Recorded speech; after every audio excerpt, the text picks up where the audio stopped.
All right, MSPs that crushed it in 2023 had a few things in common. One of those being a mastery of MSP financial metrics. Now, we won't get to mastery today, but we are going to get a good understanding of four metrics and how to calculate them so we're looking at the right information.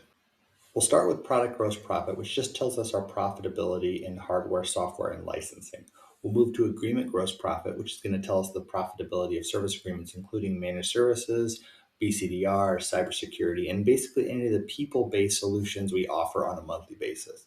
We'll switch to service gross profit, which tells us the profitability of our hourly, project, and agreements combined.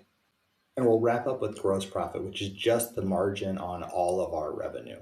Now, to really get this conversation going, we have to have a good understanding of the difference between margin and markup, because a lot of times we're going to mark up products, but we look at margin on services, and we really want to shift to margin for everything. So we have a simple conversation that we have all the time.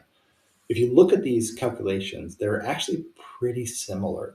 Selling price minus purchase price over selling price for margin, and selling price minus purchase price over purchase price for markup. Now, it sounds very similar, but if you look at the examples, if we're selling something for $100 and it costs us 50, it's going to give us a 50% margin or 100% markup. This is just really important as we're digging into the calculations and understanding 65% service margin can beat the heck out of 100% product markup.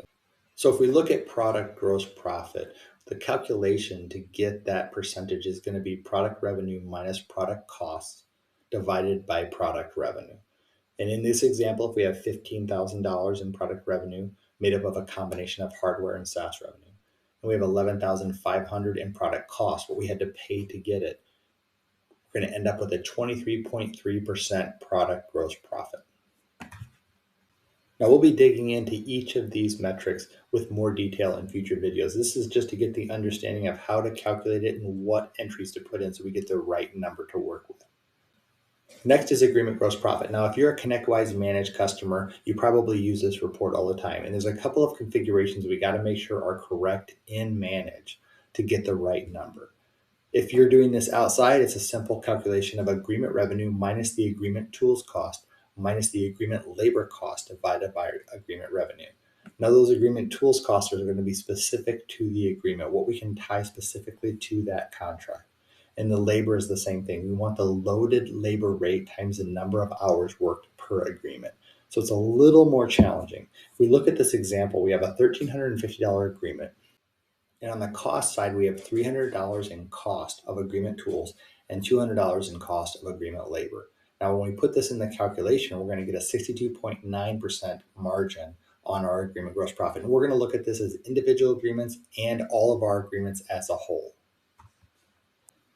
Next up is service gross profit. And this one's a little more complicated only because it has more variables. We have to take all of our hourly revenue, all of our project labor revenue, and all of our agreement revenue. Then we're going to subtract all of our service labor, all of our agreement tools cost, and all of our non-agreement tools cost. We'll then take that divided again by the total service revenue, our hourly project and agreement revenue. Now, that may sound complicated, but when you look at the actual example, it's not that hard. So in this example, we have $10,000 in hourly revenue, $10,000 in project revenue, and $20,000 in agreement revenue, giving us $40,000 in service revenue. Our service costs come in at $4,000 of agreement cost, $3,000 of non-agreement cost, and $10,000 in service salary, giving us a 57.5% service gross profit. And last but not least, gross profit. And this one's actually pretty easy. We take the total revenue, all of that service revenue, plus all of our product revenue, and we take away all of our costs, all of our service costs, all of our product costs, and then divide that again by the total revenue. In this example, we had $40,000 in service revenue, $15,000 in product revenue, giving us $55,000 in total revenue. Our COGS came in at $12,000 in service labor, $7,000 in service tools, and $11,500 in product COGS, or $30,500 of total COGS. Putting that in the calculation, we're going to get a 44.5% gross profit.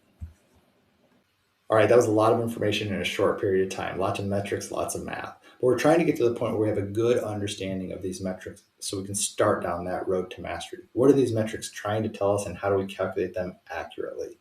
I'm Jim Peterson, Principal Solution Advisor at ConnectWise, and if you need help in this area, hit us up. We're here to help.